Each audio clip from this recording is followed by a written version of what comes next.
Hi, thanks for joining us for the Family Plot, Gardening in the Mid-South. I'm Chris Cooper.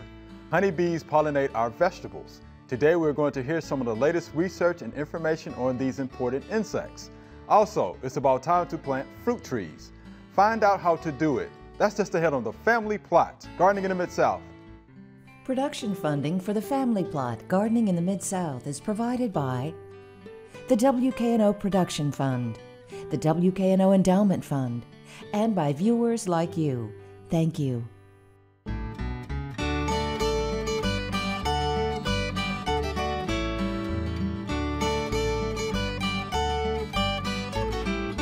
Welcome to the Family Plot. I'm Chris Cooper. Joining me today is David Glover. Mr. David is the Bartley Bee Whisperer, and Mr. D is here. Glad to be here. Thanks for joining us. Thank you. All right, we love talking about bees, Mr. David. You know that. Oh, I love it. You got to have bees for your gardens. You got to have bee for harvest time. Yeah. No bees, no squash. No bees, no pumpkins. There it goes. I mean, bees are that important for sure. What do you have for us today on the table? Well, on the table I've got honey, which we normally see. This came from Germantown Farm Park. Okay. We recently harvested, and here is honey also. Unlike that one. Wow.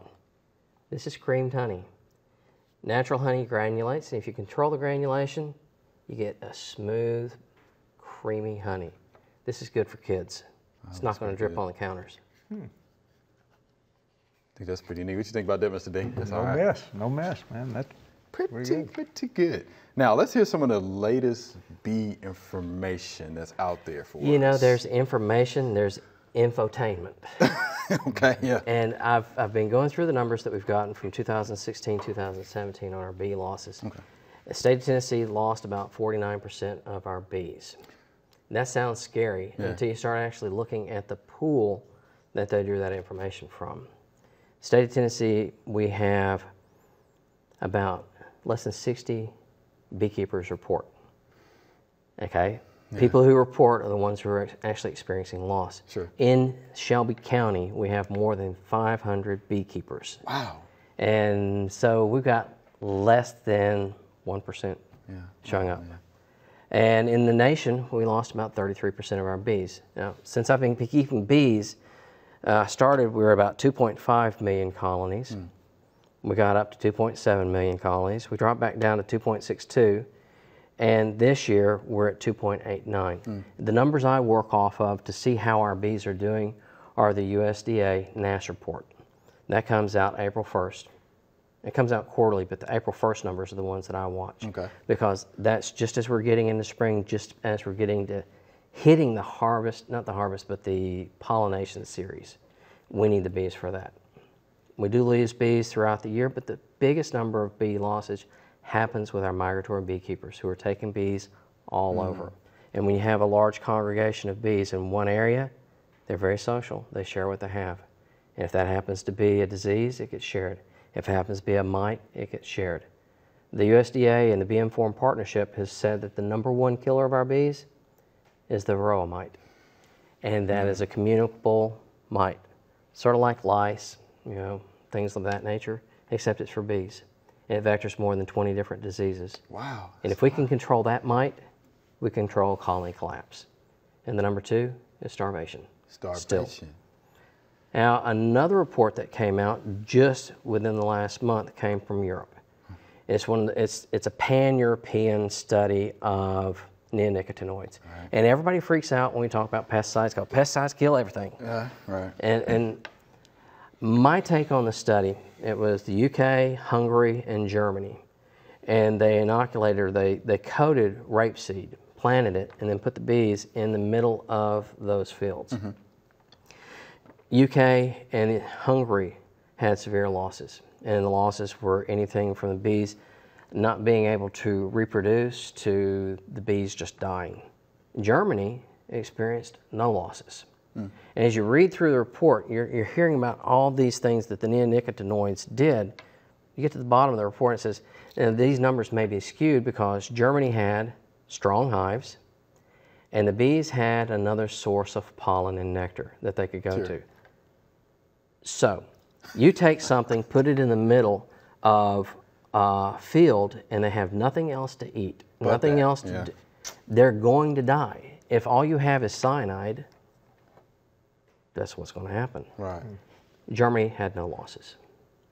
So in the United States, I'm still pushing hard.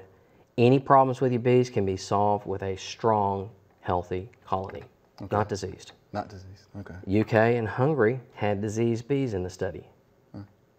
Okay, you got diseased bees, and now you're feeding them something that might kill them or hurt them.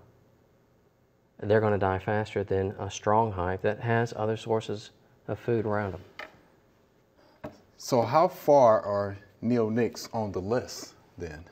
They didn't make the top 10. I mean, that's the USDA reporting. 2015, 2016, neonics was a little subline.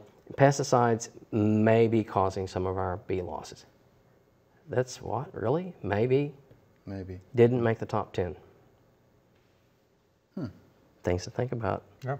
I've been telling you, ever since I've started coming to visit y'all, varroa mites. Varroa mites. And you have been We saying control that. In Tennessee, small hive beetles. I want to control those too. How do you control the varroa mite? We have a bunch of different things that we can put out. There's Apistan, Apivar, even oxalic acid, wood bleach. You mix the wood bleach in with sugar water, and there's actually a formula that you use it. And you drizzle it across the cluster of bees. It coats the bees with sugar water, it gets on the mites, it kills the mites. And you have to do that on a 3-week slide because you want to make sure that you catch all the bees that are hatching out. You're going to go all the way and go 6 weeks, but you also don't want to do it when you're harvesting honey. So October 1st is when I'm going to start treating my bees. Okay. It's not a pesticide, it's something natural. By the way, they did a study recently on the wax. Wax is very absorbent. It's a lipid protein, so it absorbs everything. And you can do spectrum analysis on the wax to see what's in there. This was 2012. The main thrust of the study was the pesticides and the sides that were in there were beekeeper originated and trying to control mites. Trying to control the mites. And it wasn't coming from the fields. We kill a lot more bees than John Doe out there. Wow. Okay. I see you pondering something there, Mr. Well, B. I'm just saying, not necessarily error. In some cases, just you're grabbing at straws to try to control it. In a lot of ways they are, and every once in a while we'll hear of a new thing from one of the other beekeepers. Have you tried this? And they're like, does that have a label? And that's an important thing. Right. If it hasn't been labeled by a control, the EPA, then you really don't know what you're putting in your bees. And you got a food source here, and you know, got a good food source. Food source, and or human food, and so you got to be really careful. Yeah. You better follow that label. This is regulated. It is food. Mr. David, that's some good stuff, man. Thank you. We appreciate you for being here with that. Oh, you're welcome. All right, thank you much. There are a number of gardening events going on in the next couple of weeks. Here are just a few that might interest you.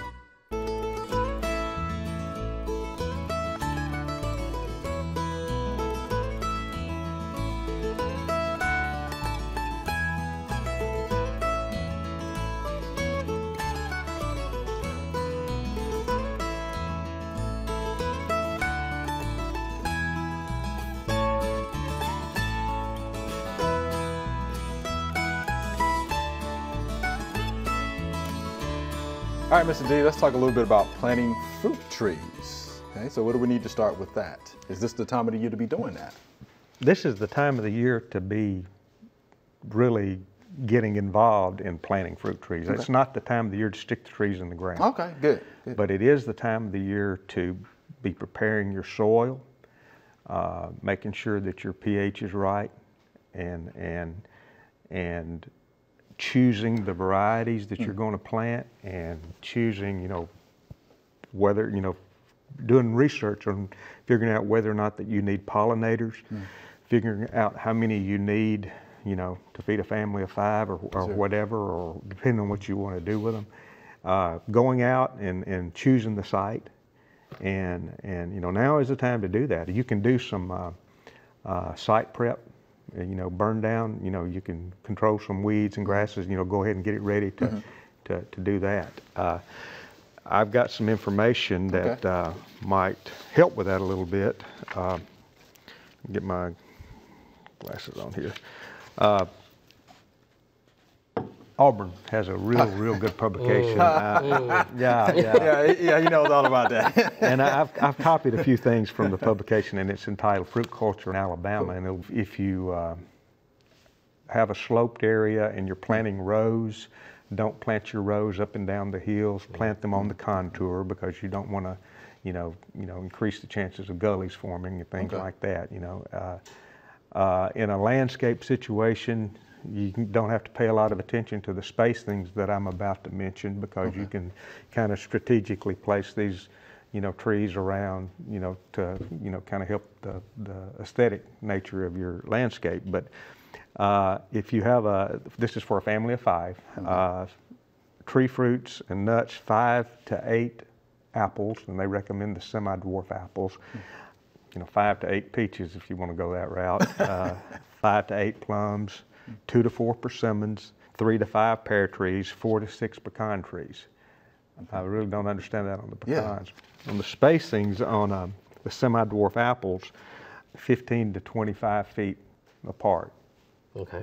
Because they're going to spread, and you want to be able to get between them with your, especially with your riding lawnmower or your bush hog and your sprayer and all that. Peaches, 20 by 20 or 15 by 20. The plums, same as peaches, 20 by 20. Anytime there's a choice, if you've got the room, go to the more distance between it, because it's amazing how fast those trees will spread out, overlap. Okay. But pecans, 60 by 60. Wow. And that's some of the older pecan trees. There are some precocious varieties, some smaller pecans that you can plant a little bit closer than that. Pears, 20 by 20. Or 25 by 30. And some of the pear trees get a lot bigger. On pollination, most apples need to be pollinated. Some of the yellow delicious varieties are self-fruitful. Pecans are wind pollinated. Pecans need pollination. You need a type 1 with a type 2 pecan tree. Plums and peaches and nectarines are self-fruitful, so you don't need pollinators for that. Pears need cross-pollination. So you need 2 varieties of pear trees. So when it comes down to planting them, though, how do you go about it? Okay, planting. Okay, we've done all that. Okay, you've chosen your varieties, you've ordered them, you've got them coming, and the smaller plants you can get, the better off you are, in my opinion. 2-year-old plants are plenty big. So go out, you want to dig a planting hole. If you've got bare root plants, it doesn't have to be that big a hole. It doesn't need to be that deep. But the most important thing when you're planting any fruit tree is that you make sure that you plant it no deeper than the depth that it grew in the nursery. Right. And if it's a grafted plant, usually you got 2 or 3 inches of rootstock visible above the ground. And you can see where the graft, took and came out. You don't want to cover that up, because if you plant it too deep, it'll die. I mean, it will not that it won't do well, it'll die, because the above ground portion of a plant is supposed to stay above ground. Don't mulch it, don't pile mulch up against it. The above ground portion of a hardwood plant is supposed to stay above ground. It needs air. And if you put it below the ground, it will die. And I can't repeat that enough. If you do not use a post hole digger to dig a planting hole for a tree, I don't care if it's a little bitty tree, do not use a post hole digger, because you're going to want to dig it deeper than it needs to be dug. Right. Use a shovel. Like a dirty shovel. Use a shovel. Dig a wide planting hole, not a deep planting hole. Dig a wide planting hole, and dig it the depth that if it's in a container, a pot, dig it and take it out of the pot and set it down. And if it goes down an inch, take it out, add dirt to the bottom, and get it so that it is the same depth that it grew in the nursery. Right. Okay. And then you bring the dirt, around, put the topsoil. If it's got any grass or anything, I crumble that up, put it down first, and then try to make a little kind of dam well out away from the stem or the base of the plant, so that when it rains, everything's going to settle down a little bit. Right. Keep that in mind. And if you dug it way too deep, and then you had to add a lot of soil in the bottom, that's going to settle down, and then it's going to wash in on it again. So keep that in mind. You'll actually want it up a little higher Right. if you have a lot of loose soil in the bottom of your planting hole. Right. And put the native soil back in the hole, right? Because it doesn't have to be amended. That's right. It doesn't have to be amended. No, I mean, just put the native soil right back in the hole. Okay. But do that, and you don't have to stake it.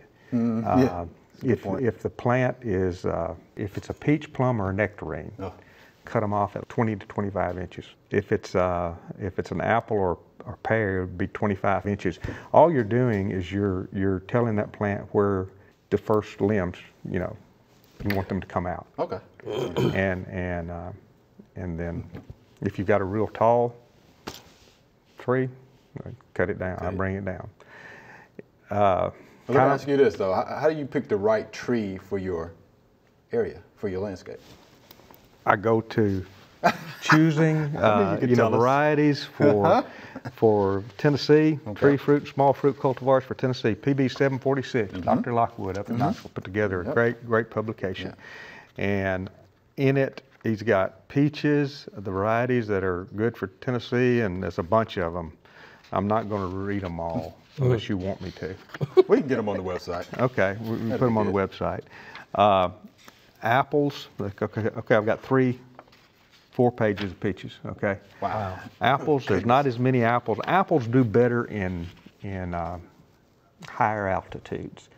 We're here in West Tennessee, in the Mid-South, our altitude is the lowest it is anywhere in the state of Tennessee, but we can still grow apples. And the thing I like about this publication is it also tells you about the problems. And there are problems and they're that gonna you're be going to run problems. into, fire blight and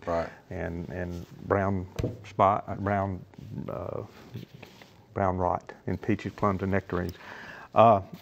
There's one section in the apples that has disease-resistant apples. Good. And in a home situation, I would probably recommend that. And keep in mind, resistance is resistance. Resistance is not proof. But this publication will tell you what varieties that have proven that will work in Tennessee. So, Mr. D, when do we plant fruit trees? Late winter, late February, early March is the best time, in my opinion, to put them in the ground. All right. That's an opinion I'd listen to. I would too. Thank you much, Mr. D. Appreciate that. Thank you.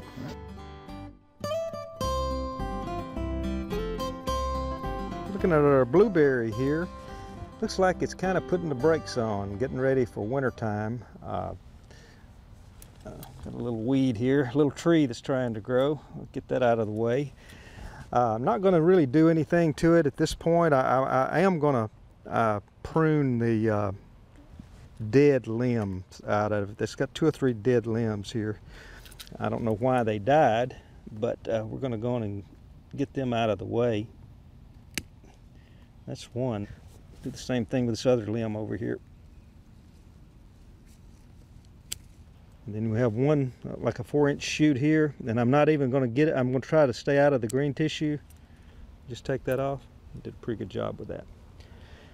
And I'm just going to leave that alone. If the leaves are starting to change color,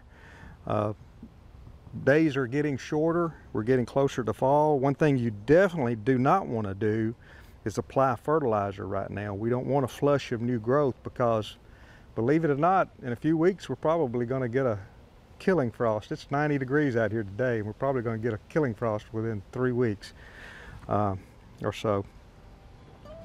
But in the fall of the year, we don't do a lot with blueberries. All right, here's our Q&A session. Mr. David, you jump in there and help us out, okay? I'll try. All right, here's our first viewer email. Will Granny Smith trees grow and produce in the Memphis area? If so, what is a second variety that will cross-pollinate with them? And this is from Danny right here in Cordova. So we just got through talking about fruit trees. We so did. Granny Smith, of course, apples, and he wants to know, will they grow here and produce? They will. They are one of the varieties that was on that long list that I did not read to you, and they'll grow here. They will have problems, you know, fire blight and things like that. So I would probably get one of the more disease-resistant varieties to cross-pollinate, okay. and you ought to be okay. Do you have a couple of those you can read off real quick? Just some that we might be familiar with. Let me do that. You might want to be prepared to spray the Granny Smith. Let me read the Granny Smith. Let me read a little bit about that. Fruit ripens late, stores well, may develop an orange blush on the side that's exposed to the sun if it's allowed to hang. Trees are willowy, somewhat difficult to train, and they're susceptible to scab, fire blight, cedar apple rust, and powdery mildew. Wow. So you may have to spray them. The disease-resistant apples I mentioned are Red Free, Liberty, Freedom, Enterprise, and Gold Rush. The yellow varieties seem to be better pollinators, and Gold Rush is the only one of these that's yellow. And let me read you a little bit about Gold Rush. Tree is highly resistant to scab and powdery mildew, moderately resistant to fire blight. Fruit is sweet, crisp, and good for fresh and processing. Ripens late, keeps very well. So you may want to go that route. All right, Mr. Danny, hope that helps you out. From Mr. D himself. All right, here's our next viewer email. I have mealybugs on my hostas and coleus. Is there anything I could do at the end of the season to keep mealybugs from coming back next year? And this is from Miss Kathleen right here in Memphis. So, mealybugs. She wants to try to get rid of them the next season, right? Practice good sanitation. It's going to be one because they're going to overwinter in crop residue. Okay, that's one thing you need to do. But here's the second thing, Mr. D. You know about this. How about late winter, early spring dormant oil application? That way you can help get rid of the eggs or Ehlers-Danlos crawlers that might be out there. That's true. So that's the route I would go with that. And of course you have to read the label, you know, to make sure that you have the right proportions, you know, with the oil mix. Yep. I think that'll do the trick. Yep, and that's about all that I know. You know, that the systemic insecticides don't do very well with mealybugs. But that, and then there are contact killers that you can use when. Yeah, I mean, you can use you have to use them early. When insecticidal soap are very would be small. one. Neem oil is another one that you can use. They are contact, but I would use those early. But I would, you know, late winter, early spring, I would do the dormant oil application. Yeah. And just follow the label on that, and that should get you covered, Miss Kathleen. All right, so here's our next via email. How can I keep my plants from dying back every winter? Last year, a winter hardy gardenia looked awful all winter, but when I went to pull it up, it had new growth, so I left it and it looks nice again. It was supposed to be hardy to 5 degrees. Can I spray plants with some sort of horticultural oil to help them? Also, I have some mahonias that seem to take winter on the chin. I don't want things to keep dying back every year. And this is from Miss Nancy. So how can we help Miss Nancy with that? Cover them up. I would just cover them up. Yeah. Yeah, but don't leave it on. Cover them, and when the cold snaps come in, cover them with something that has a little bit of insulation, you know, and make sure the soil underneath them is wet, is moist, and because moist soil gives off heat better than dry soil, gives off more heat than dry soil. But just try to do a good job of covering them. And we always say the term winter hardy. I mean, what does that mean to you, hardy? Well, the fact that this gardenia is still alive, you know, that's winter hardy. Yeah. You know, It's like disease resistant. Yeah. Right. And we're actually at the point where you can just about get by with growing gardenias in this area. Just about. I mean, but they can get nipped if we have some bad winters, without a doubt. But yeah, I just cover those up, and I'll cover them all the way to the ground. Yeah. Yeah. Most people just throw like blankets and things just right over the top of them, but you still allowing air, to come up through there. Make it like a teepee. Ah, okay. You know where it's broad at the bottom and you know more narrow at the top, and it's okay to have breathable, you know, mama's old quilt or blanket or something like that. Right. Black plastic and you know is probably one of the least desirable covers. You know, get something, you know, old tarp or something. I mean, you're going to have to have some ways of supporting it. You don't want whatever you put in there to be so heavy that you it'll don't crush crush it. it. Right. But something with a little bit of insulating factor. And there's some products out there on the market that have some, you know, a little bit of thickness to them. Right.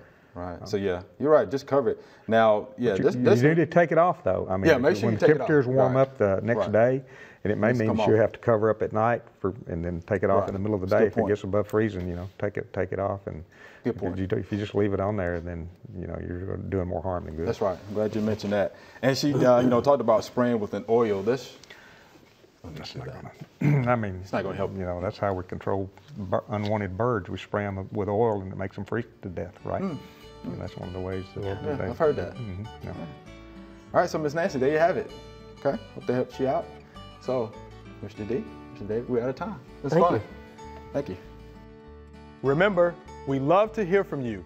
Send us an email or letter. The email address is familyplot@wkno.org, and the mailing address is Family Plot, 7151 Cherry Farms Road, Cordova, Tennessee 38016.